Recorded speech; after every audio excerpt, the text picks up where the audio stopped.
thank you for giving me some time to say all this. Now I don't have any words.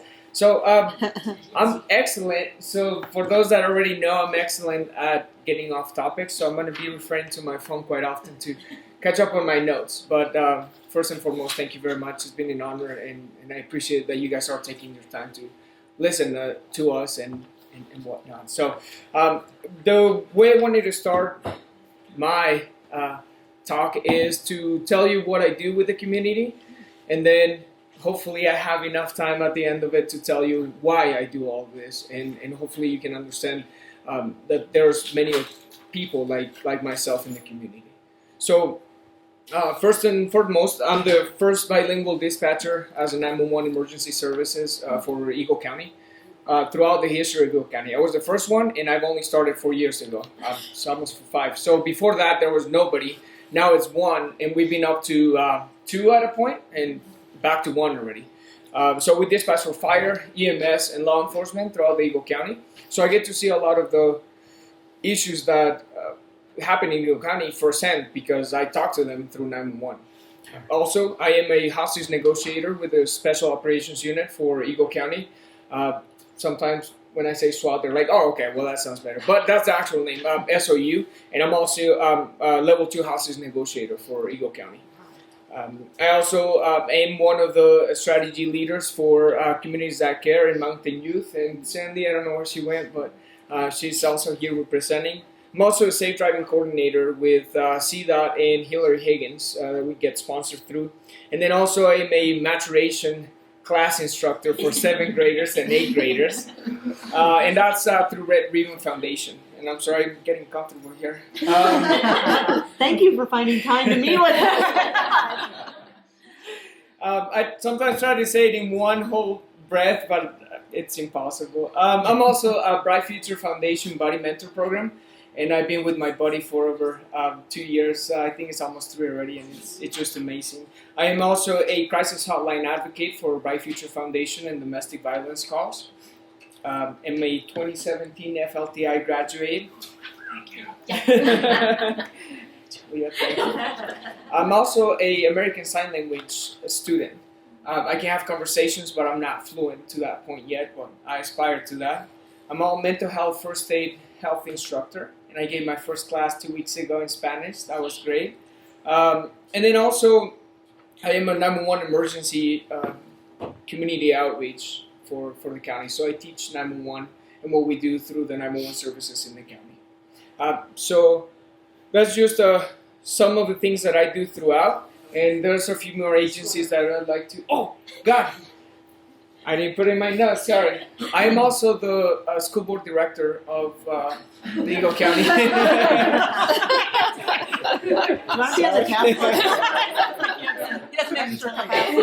Thank you. I'm glad that they have my back. So the reason I wanted to start with what I do and not who I am, it's because I find amazingly interesting that people, organizations, and in general the community is very open and willing to accept people like me to be able to come out and flourish, so to speak, and be able to bring out to the community our perspective, our points of view. So back in 2008, 2009, I was a victim of domestic violence in reference to my mom and dad got in a fight, and I was a teenager, and I decided that the best thing to do was confront my dad, and that turned out into ugliness and whatnot. So to make the story short, I ended up homeless in Eagle County. So I truly know what it feels like to sleep under a bridge, and I don't say that lightly.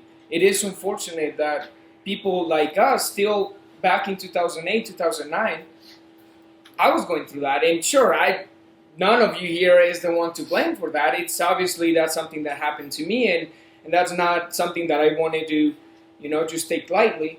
But the matter of the fact is that it's still happening.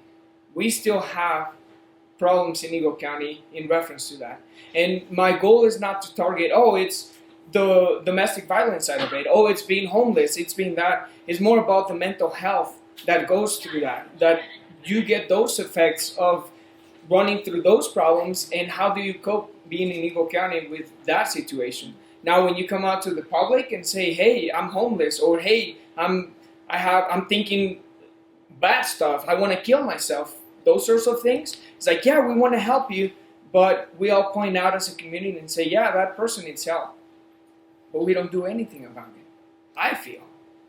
And that was in 2008. Now, the reason that I partnered with so many agencies and I want to be everywhere, it's because I want to bring that perspective of, yes, we can do something about it. And thank God I'm still here. You know, I had many opportunities to do drugs. I had many opportunities to kill myself. I had many opportunities to influence other kids as well and tell them, hey, yeah, it's just very easy to kill yourself, or it's very easy to just go to a doctor and take all those meds and stuff like that, and community labeled you as that guy, as that problem. And then I don't want to point out the minority thing on it, but when you don't speak the language, you don't know who to go to.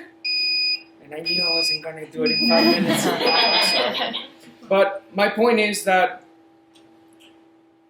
I thank you for being here and listen to us, and I thank you for providing that assistance that we need.